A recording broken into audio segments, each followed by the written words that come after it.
early today. We are going early because we have a super special guest who is actually out on the water fishing. So it's going to be kind of like our live fishing shows, except a little bit better. We have Anthony Hsieh, owner of Team Bad Company World Tour, joining us this morning. So I hope you guys are ready for some really fun stuff. We got a lot of really cool things to talk about.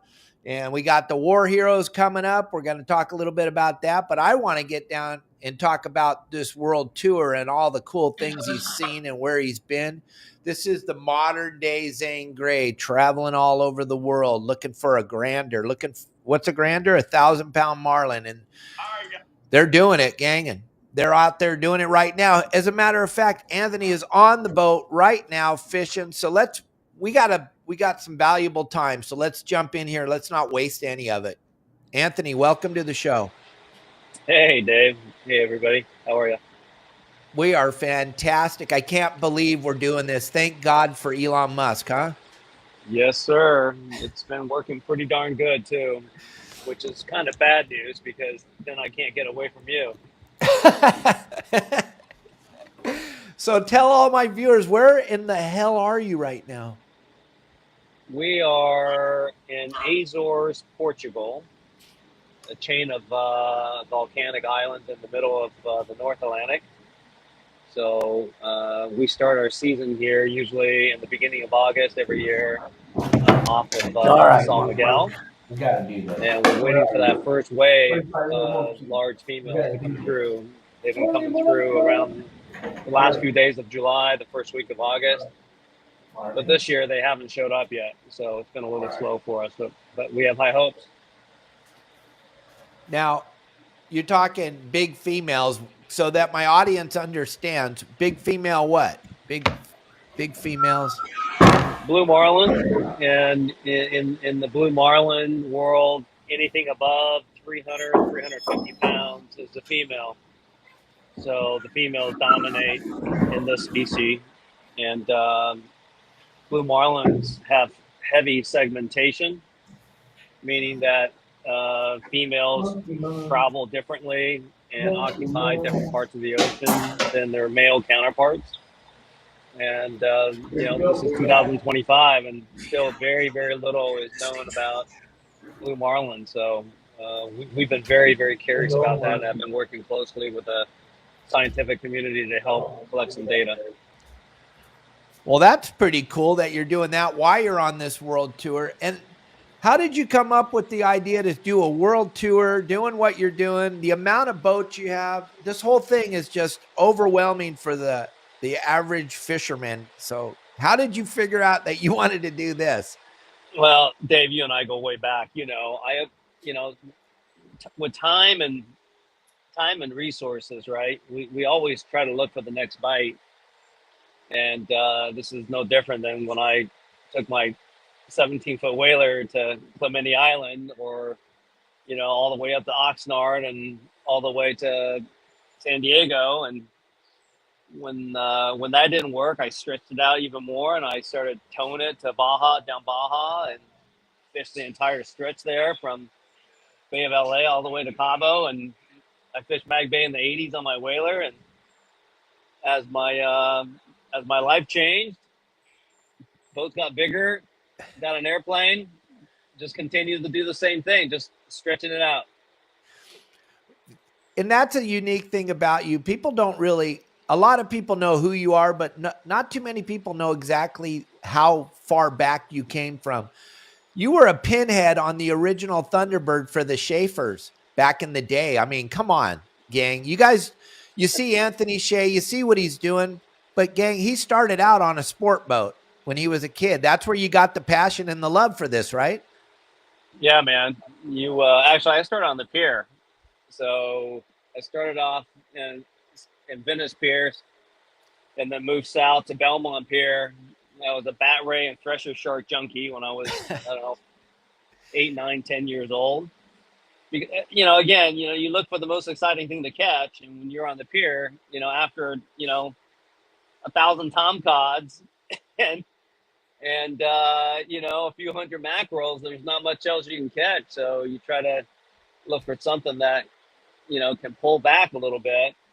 And then I started to go on, some of the sport boat. I started in Belmont Pier and then moved to the Thunderbird. And actually, before the Thunderbird, I was on the Tornado.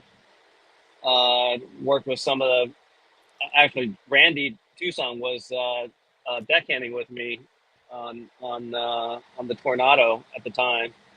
And then I moved over to the Thunderbird, I think in 82 or 83, 82 or 83, and worked for the Schaefers and worked for the late Glenn Norwell.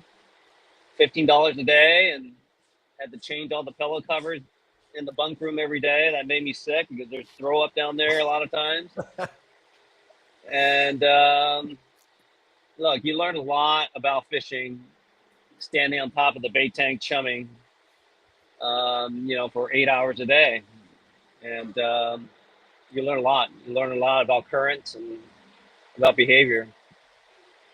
Oh yeah, but also you learn a lot about your passion, which is you want to fish no matter what. Whenever you had a chance on your day off, you went fishing. Well, you're working on the boat during the day, and then you had a minute. When we get in at the dock when we were kids, and you got to scrub the boat, but you got a line out in the water too the whole time. Well, I remember, Dave, 82 and 83 is El Nino.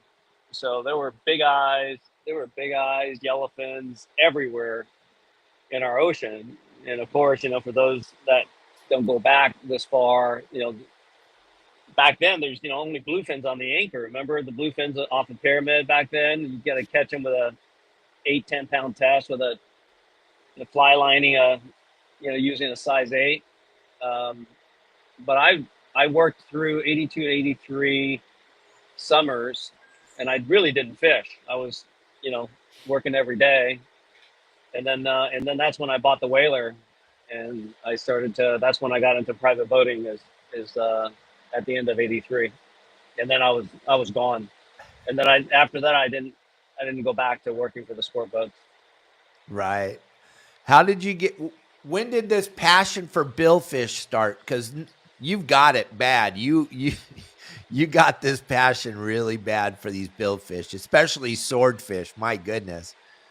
Yeah, I mean, I like all types of fishing. I mean, my home is in Florida now, and when I'm there, I get up at 4 in the morning and go off the back of my house and catch whatever I can catch. I mean, it's just part of my life.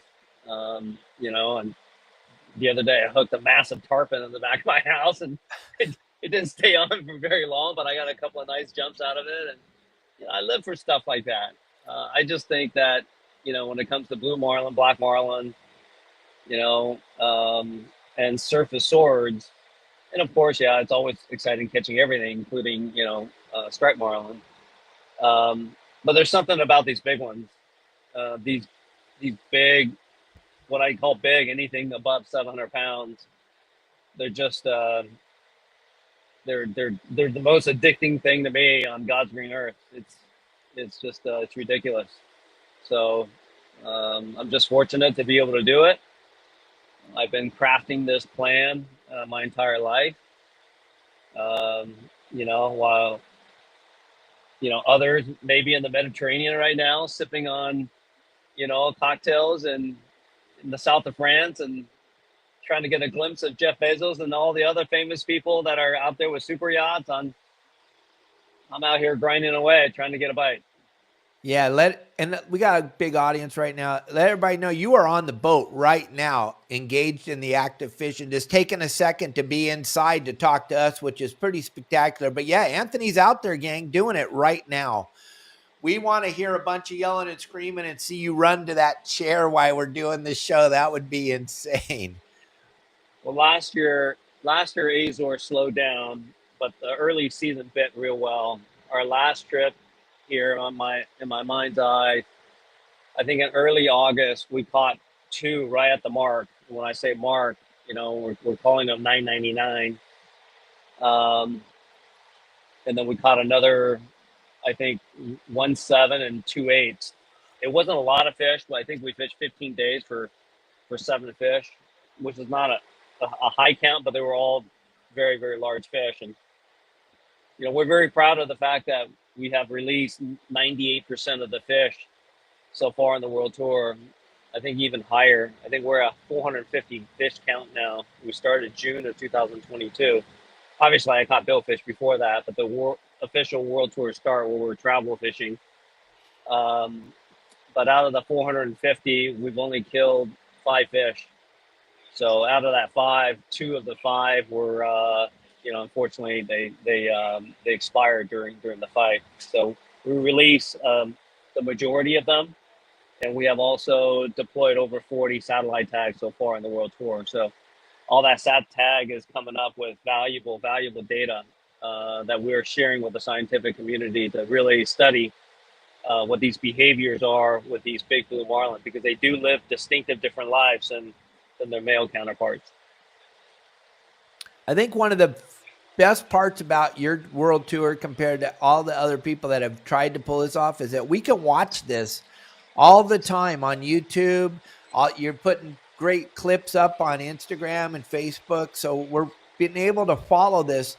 And if you guys haven't checked it out, gang, you can go over to his YouTube channel and check out all the phenomenal footage from the beginning, right when you first started. You haven't left us out of any of this. We've all been able to travel with you, from putting these boats together, putting the tackle packages. My gosh, those videos are insane. Those of you that have ever bought a reel or a rod, you need to go and look at the tackle packages that Steve and Anthony have put together. It's an amazing amount of stuff, right?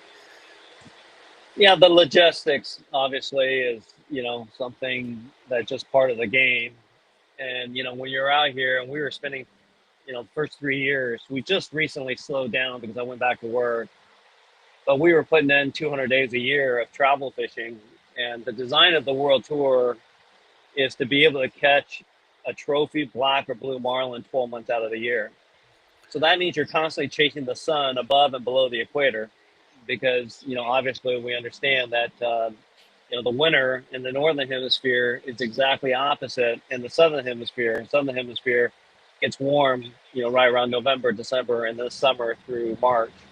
So we're, constantly moving around. We have, I don't even know how many tens of thousands of miles that we have put on our hulls already. But that's the whole design. So they have multiple motherships. We have 2 motherships, and then we have 5 different game boats. And we just replaced it.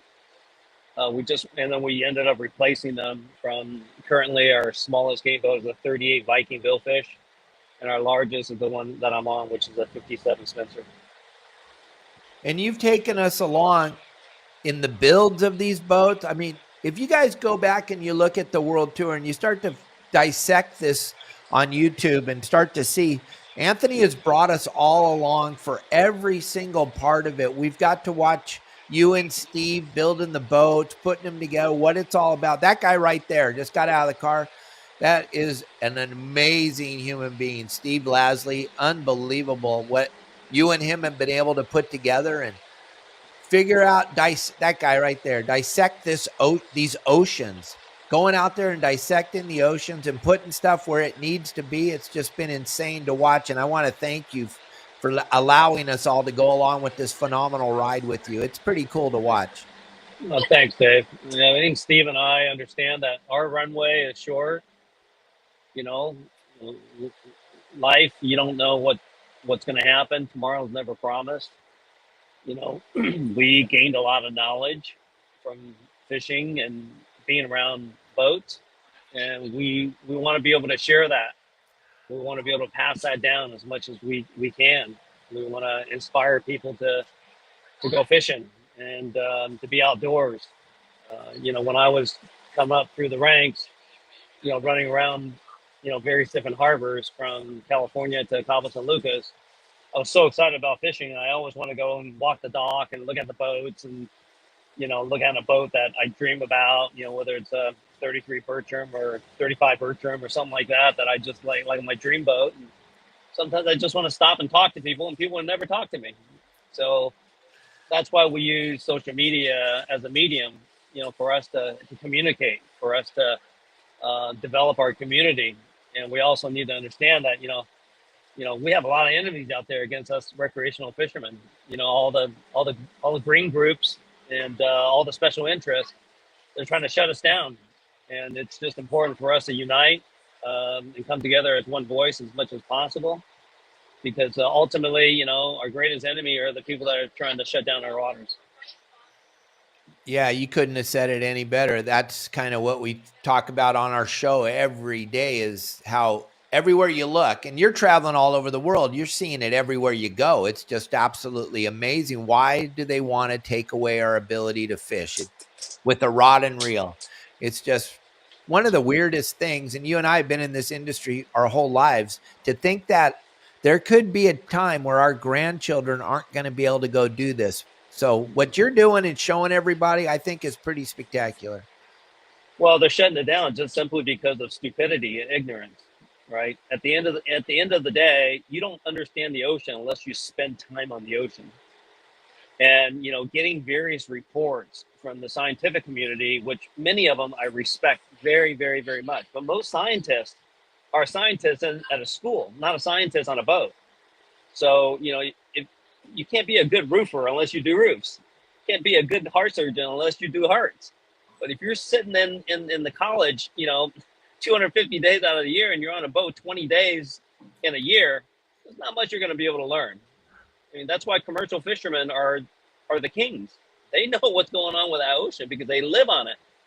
So, you know, when you're like Steve and you spent 200 plus days a year for your entire life, and I spent 100 days a year on the average my entire life, you learn a thing or two about the ocean, and you understand that these decisions are made just simply out of ignorance.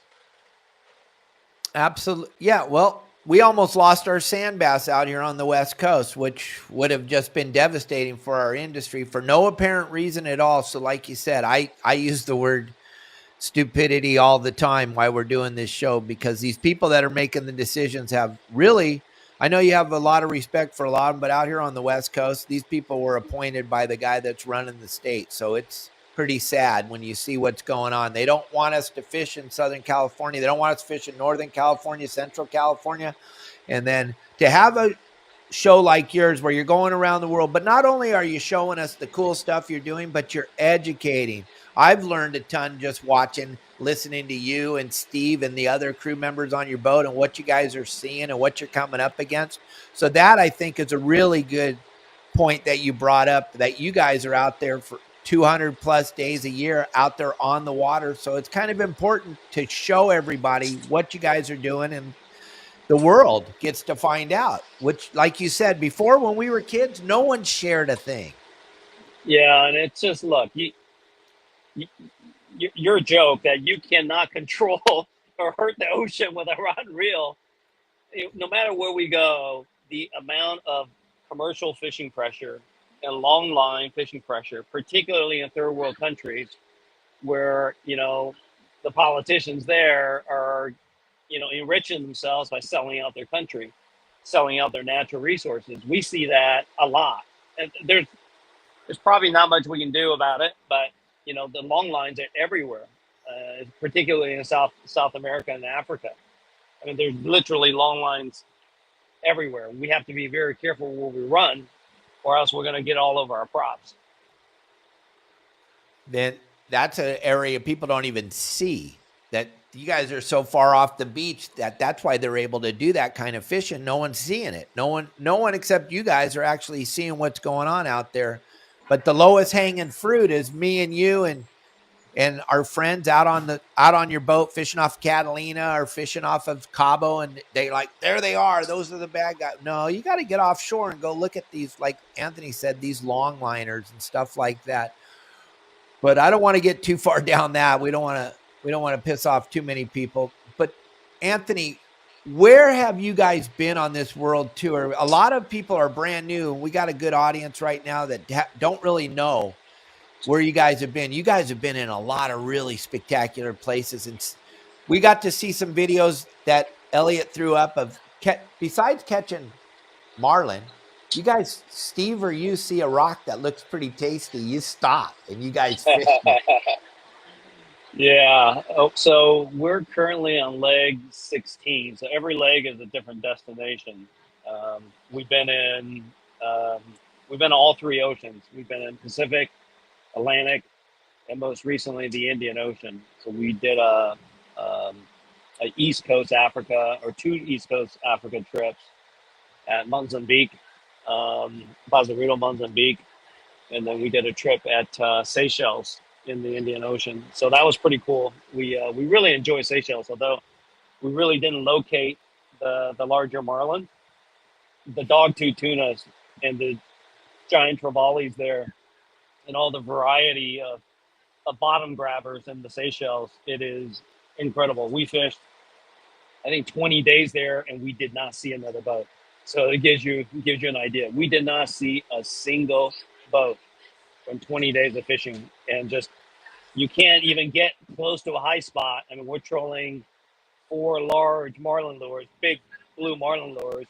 If you get too close to the high spot, you're going to get quads on dogtooth, quads on GTs. So you can't even get on the high spot. It's just literally filled with fish.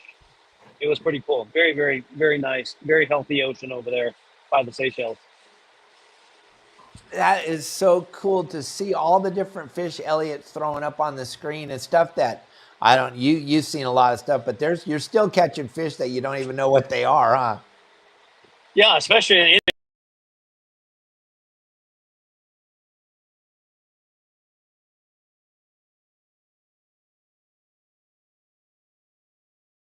Indian Ocean. I mean, there are colors I haven't even seen before. There's all types of interesting specimens over there. It's very underdeveloped in the Indian Ocean until you get to really Australia, right? So that big body of ocean, it's right off the coast of Africa. So there's a lot of interesting waters over there, and we hope to spend a little bit more time there. Our schedule got completely goofed up because our mothership, our brand new mothership that was custom built for us, has let us down. It's been really sickening, really. It was supposed to be done middle of 2023. In a sea trial, we blew an engine, so that delayed us 1 year. And on our second trip on Seychelles, we had a freshwater leak that drowned it out, the entire level. And we had to end the trip and then run the boat to Dubai. And then it's been there for 6 months to replace the entire interior. It was under warranty, but who cares? I don't have use of it. And then now in Dubai it's too hot, so we had another 6 months of warranty work. So now we had to haul it 5,000 nautical miles. Not haul it, but we got haul tail and run 5,000 nautical miles from Dubai all the way down to Cape Town, South Africa. So now it's at a different boatyard down there, and we got 6 more months of shipyard work to do. All in the meantime, our custom carbon fiber, all composite, state-of-the-art game boat is now ready. It's in North Carolina. It's just got done in the last couple of weeks, and now it's sitting pretty, and it's got nowhere to go because the mothership won't be done until January. So we're just gonna keep it on the East Coast, run around, and just get all the bugs out of it. But we built a 50-footer that's 100% carbon fiber and composite that weighs half of what a production boat weighs. Wow, a carbon fiber boat. I kind of saw a little bit of the video about it, but that had to be something spectacular for you guys to put together, right? Has anybody ever done that before? No, not in the way that we've done it. What I'm most proud of that boat is everything is designed for the way that Steve and I and the team fish. So it's a complete one-off. And we're just really anxious to use it. And for a 50-footer, it's got small motors, 850 mans. As a comparison, a 50-foot production boat, like a 50-foot Hatteras, will have 1,200, 1,400 SI. We have 850, and we go faster just because of the performance. With 17 people on board on our sea trial, full load, full fuel, 17 people on board, we ran 37 knots. Wow. That's insane. That's insane, gang. You don't understand. That is an absolute unbelievable vessel. You can check all this stuff out. Like I keep saying, Anthony hasn't played hide the ball. He's showing us exactly what he's doing on the world tour as far as all these videos go. They're all available over on YouTube. Plus, he puts pieces out all over all social media. And it's fun. It's just so much fun to watch. And then the guy that you got taking care of all this fishing part of this thing, Steve Lasley and you guys have been together for a super long time. You guys used to dominate the tournaments out here on the West Coast. And then Cabo San Lucas, you guys set a record. Your team did anyway, winning the most money. We had Pete Grossbeck with us on Thursday. We kind of talked about it a little bit, but you guys had a hell of a run up here in SoCal for a while on these Billfish, didn't you? We did. And that was high energy. That was a lot of fun. I think we did that for 16, 17 years or something like that. We ended up winning, I think, $7 million or something like that, including the 3.9 in Bisbee's. But we had our fun, and we don't fish tournaments anymore. The only tournament we do is that World Cup one day a month. I mean, not one day a month, one day a year. That's just a lot of fun because we get to travel all over the world now. But we did that. That was great. But we don't want to be anchored anymore. Or at least I don't. There's look. Tournament fishing is a grind, is a commitment because no matter whether the fish are biting or not, you got to go fish it. So right now our mentality is go where the fish is. So Steve and I were just laughing about it today because it's been slow here in Azores. Last year the cycle started to change here in the North Atlantic. Hopefully this year it's not a continuation of that trend. But Steve and I were just joking. This is if you're fishing out of Kona, when you come out, you got to make a decision whether you want to make a left or you got to make a right. We're still trying to make a decision of whether we make a left or make a right. But the difference now is in thousands of miles instead of 20 or 30 miles. Right. It's hard to wrap your head around it, gang, while you're listening to all these great things. Back to the tournament thing, though, a lot of people don't understand. I get phone calls like, hey, we want to come down and fish the Bisbees. You live in Cabo. We're going to come down. To be constantly placing or being on the podium or something, it is a unbelievably large commitment financially and time-wise to be, because you got to go out there and pre-fish and you got to go out there and do all. You just can't come down here with your buddies and you might get lucky dragging a lure around. You might get that one fish. But you guys, when you were tournament fishing, Anthony, just for a minute, just go into what the commitment is like. It is most people don't understand. They're going to go fish the tournament. But if you want to be so in a jackpot tournament, which is the Bisbees, it's popular because it equalizes the odds a little bit because any given moment a 600-pounder can jump on a lure that's being pulled at 8 knots and you can catch it and you can win the Bisbees. And that happens a lot. It really does. It does happen a lot. But over the course of the last 10 or 15 years, the blue marlin has been very, very inconsistent in Cabo San Lucas. I am hearing that it's biting this year. So hopefully, we have another positive cycle. So the black marlin have dominated. And when the black marlin dominates, it's a little harder for a charter or a novice to go out and catch black marlin because you have to have a lot more local knowledge. You got to know where they live. You got to know the ridges. You got to understand the currents, and just as importantly, you got to have live bait.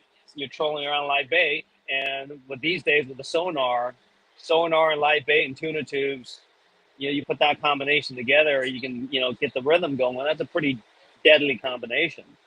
So, you can win a jackpot. Anybody can win a jackpot tournament. It's a little bit like the lottery. Anybody can win it.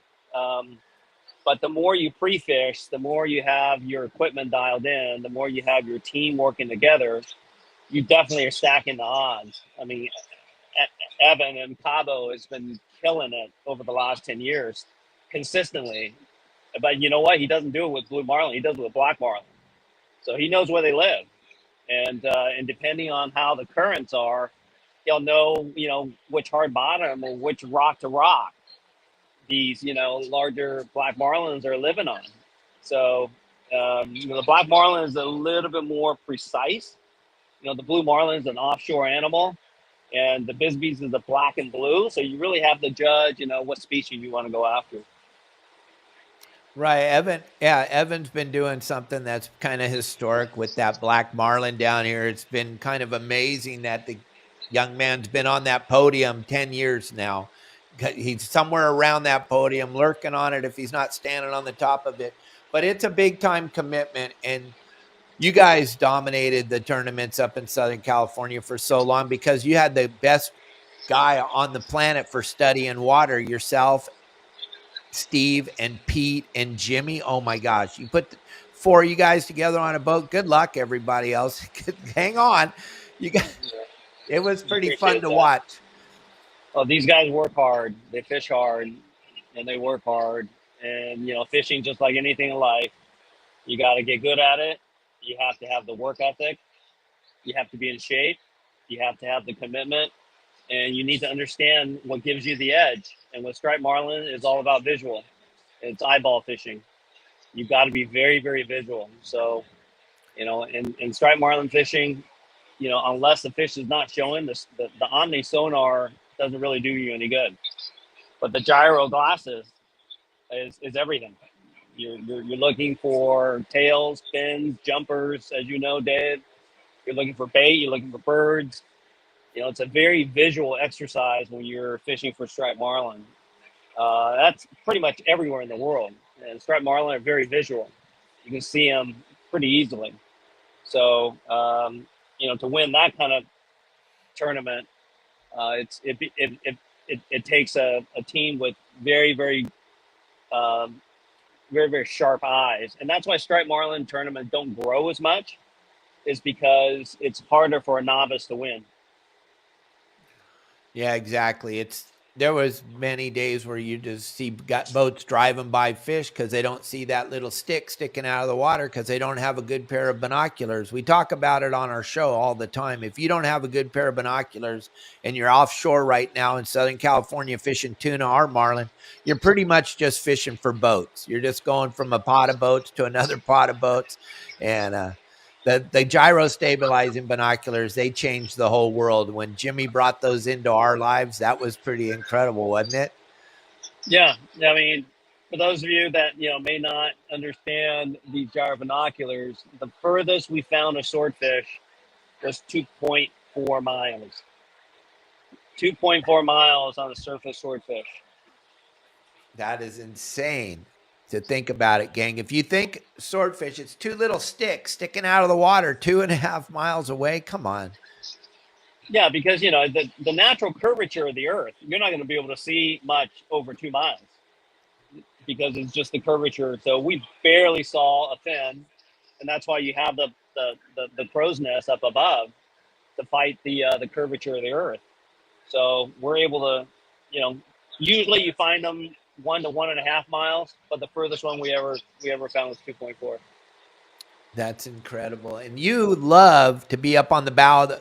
Something that a lot of people, East Coast, Gulf of Mexico, they're doing that deep drop thing. But those two guys you see right there, they have this fishing off the bow for swordfish thing. You guys got it pretty good going on. I mean, the percentages are always going to be in the favor of the swordfish. But talk about that and what an adrenaline rush that is when you toss your bait on that fish.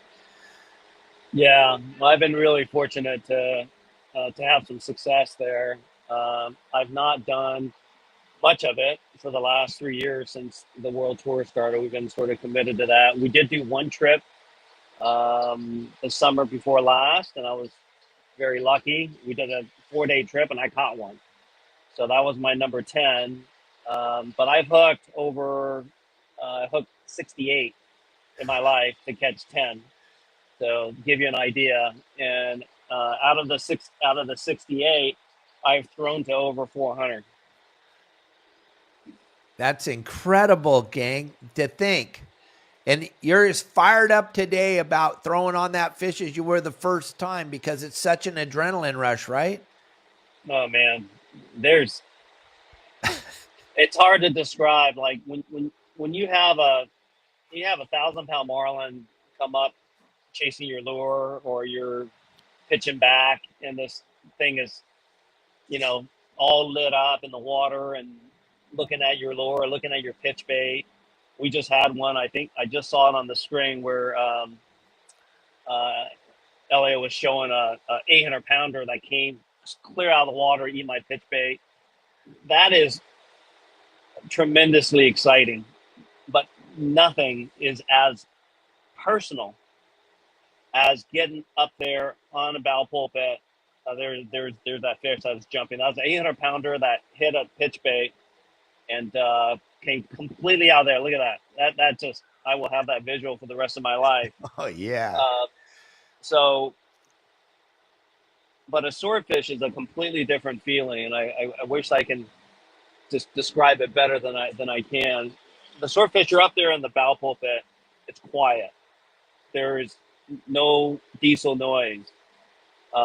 There's no pumps. There's no generators. All you hear is the wake of the boat coming to, you know, a stop. It's still going 4, 5, 6 knots.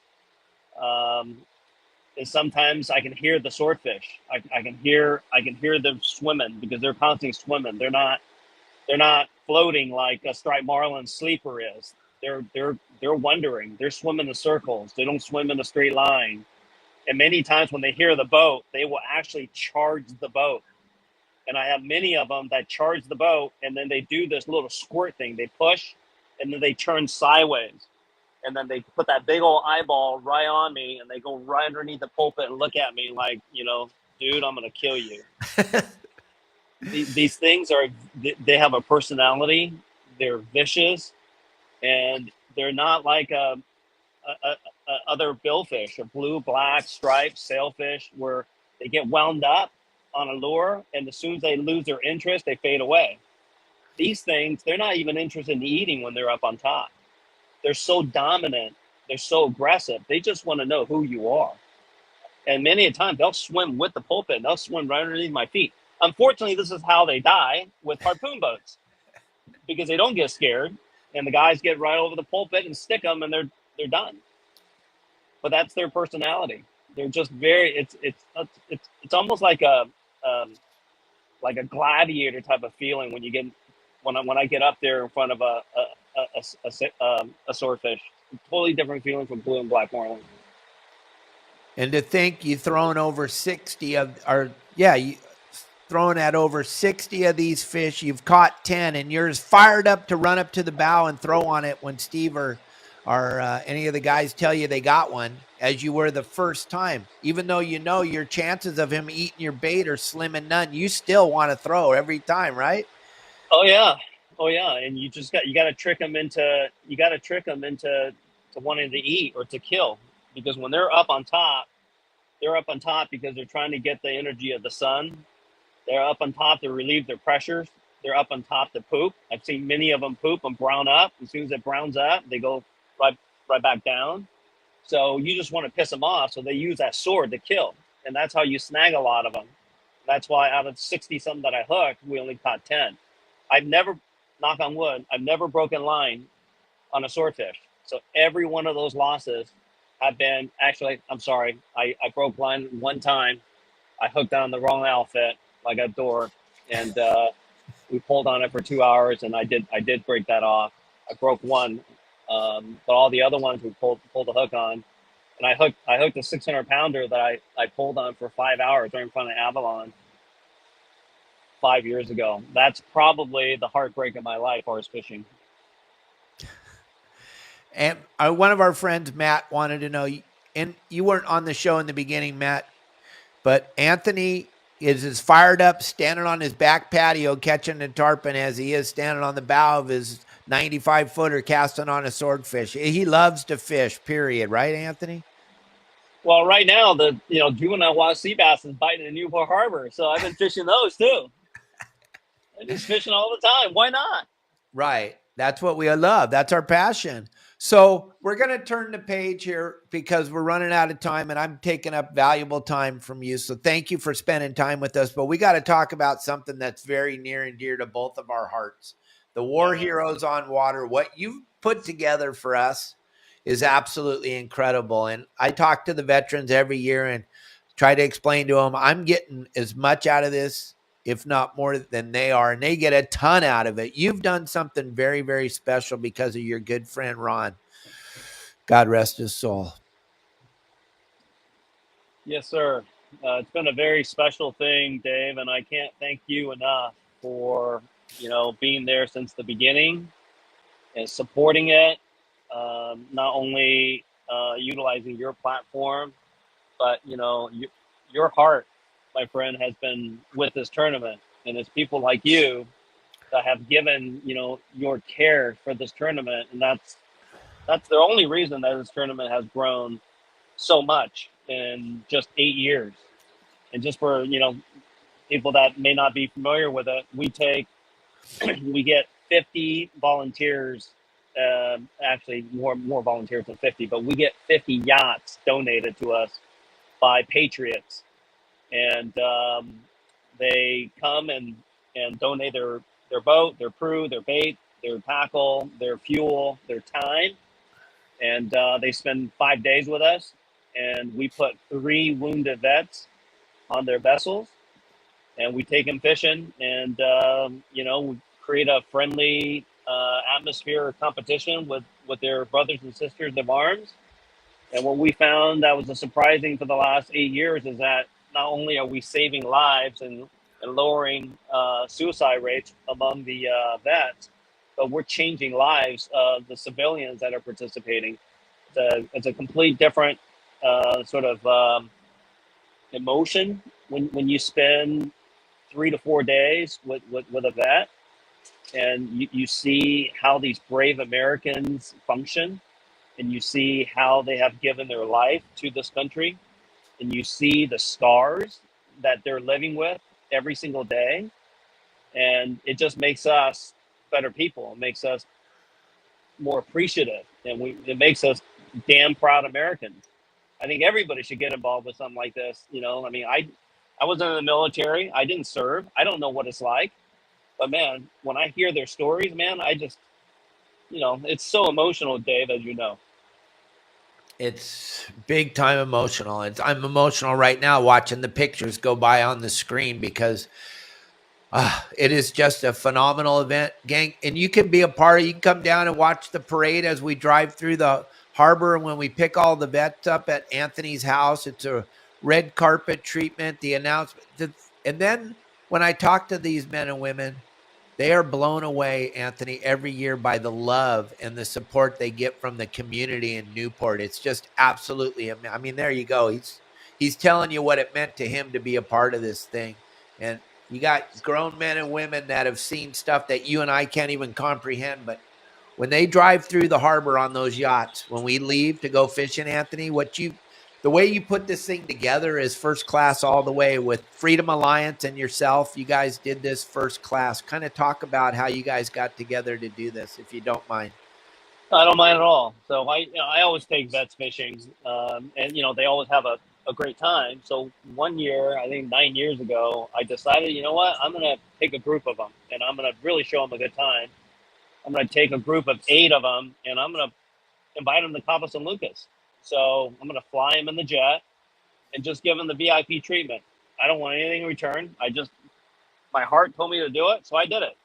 So I got 8 of them, and before that, we did a lot of work. We bought us some shorts, some shirts, and sunglasses, and then I had a custom rod made for every one of them. I got their favorite colors ahead of time, and then we wrapped it in their favorite colors, and then we put their name on the rods, and then we flew them in the jet, and they were, obviously ecstatic, flying on a private jet to Cabo. And then once we got to Cabo and they boarded the 92, I had all the stuff laid out for them. The board shorts and the shirts and the hats and the rods. And then as soon as they saw all the goodies sitting in the galley, they turned to me and said, "What is all this?" I said, "Well, this is my gift to you." 2 of the 8 dropped to their knee and started just bawling and just crying. I just could not believe it. And that moment, I knew something was happening. That it wasn't the rods, it wasn't the shorts. It was the fact that they felt like they mattered, that they mean something. That just because they're wounded and they're no good for the country anymore, the country doesn't want them anymore. They're wounded. They're damaged goods. They can't fight anymore. That's why there's high suicide rates, because they feel guilty. They feel guilty that they didn't kill enough people. It's a deep thing. So I realized then that something's happening here. So immediately the next year I figured out, okay, how do I do this now? Multiply by 50. And just because of people like Dave and others, we're able to get the community together. So instead of taking 1 boat, now we're taking 50 boats out. Yeah. And like you always say, when we're driving around the harbor, gang, if you got a boat, you need to be involved with this. Nothing bothers you more than seeing those beautiful yachts tied up as we're driving through in the parade. You're like, dude, what's wrong with you guys? Get involved. Well, we're trying to keep it out in front of everybody as much as we can on a daily basis, because it's these men and women, it's a year-round struggle for them, and we're trying to keep them all involved and make sure that they understand how much we appreciate them. So without taking too much of the credit, Anthony, which you never do, what you've done with Freedom Alliance is you've saved so many men and women's lives. And I talk to these guys and gals, and they can't believe what you've done for them. And they talk about it all the time. I know you don't like us talking about it with you, but you're here right now, and I just want the world to understand. You give back like nobody on the planet. The amount of time and love that you give back to these men and women is second to none, buddy. And my hat is off to you. And I thank you so much for allowing me to be a part of this, because it does change my life. And I look forward to it every single year. Thank you, Dave. Thank you, Dave. I'm just the ideas, man. So the rest of the community puts it together. But I'm glad that something like this exists. It is something very, very special, and it'll end up to be a legacy for both of us. It's something that we look forward to. And gang, this is Match the Month, August, and War Heroes on Water needs donations from all of you. Elliot's put the QR codes up here a couple of times, but listen, everything that's donated this month of August is matched, and it's an incredible thing. And I know I'm sorry, I don't want to talk too much about the matching part, except for that we need your donations, gang. It takes the whole country to do this, and it's a year-round fundraiser, because what you're doing is you're giving back to these men and women scholarships and wheelchairs and cars and just things that we all take for granted that mean so much to all of these men and women. So if you can find it in your heart, match. August is the month to donate to this cause, because every dollar you donate is going to be matched. Yeah, thank you. Thank you for your support. It's a big thing, gang. It's a big deal. And I want to invite all of you to come down and be a part of the parade in September. We'll be doing it. You can find out every single thing about it at warheroesonwater.com. You can find out everything that's going on right there. Elliot throws it up there. The 20th is the day of the parade. The 20th is when we'll be driving through the harbor. The 20th is when you can find out the parade routes listed on the website. Right, Anthony? Yeah, and come join us. You don't even have to be in the tournament. Just be patriotic, get your American flag out, and just come join us. We'll have music playing, and the parade is usually around 45 minutes to an hour. All the tournament boats will be in it, plus a lot of community boats and friends boats will be cruising with us. The community will be out. A lot of people out, waving their American flag. It's pretty cool. It's way cool. And then if you guys have a boat, you don't have the ability to take these guys fishing for 3 days, and it's a big commitment. We understand. Meet us at Catalina on the what is the 20th second? I think it's it's the 22nd. We'll all be on the Green Pier. They have a really nice spread out there. We weigh all the fish on the Green Pier. You guys can all be on the Green Pier. I tell you, everything you do when the men and women show up, they're just blown away by the love they feel from all of you. It matters a ton to them. So please try to be involved in any way you can. I think we got plenty of volunteers, but show up, come down. Yeah. Speaking of volunteers, I just want to give a shout out to all the volunteers that make this event happen. So I mean, just imagine, out of 150 vets that come in, plus supporting staff that comes in, about 2/3 or to 3/4 are coming in from an airplane. So they're coming in from out of town. So just the logistics of buying all these tickets and then putting them up in a hotel and then making sure there's curfews because you don't want these guys to get into trouble. So we actually have curfews, at 10 o'clock at night, you need to be back in your hotel room because we don't want any trouble. So we have security, we have people that are monitoring, there's a lot of volunteers and there's a lot of coordination just to get their luggages onto the boat, checking out of the hotel and making sure that, we watch all of their, consumables, their diets, that, to limit their alcohol. I mean, a lot of things here to make this happen. And it's all because of volunteers and all the logistics and all the planning and all the execution. So when you have something this big, it takes a village, and we have wonderful volunteers. Thank you. Yeah, thank you all for everything, all the volunteers and everybody else that shows up, and you guys that have been there since the beginning. We appreciate all of you, and then just be there.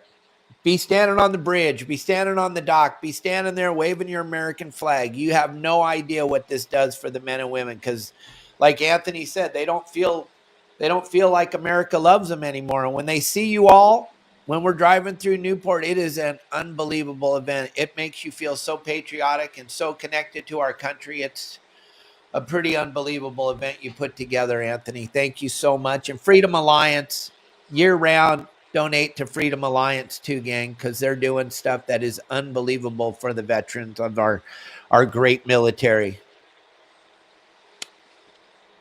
I wish I could have talked you into a fish, Anthony. I wanted you to get hooked up while we were doing this, buddy. You're not very good luck, dude.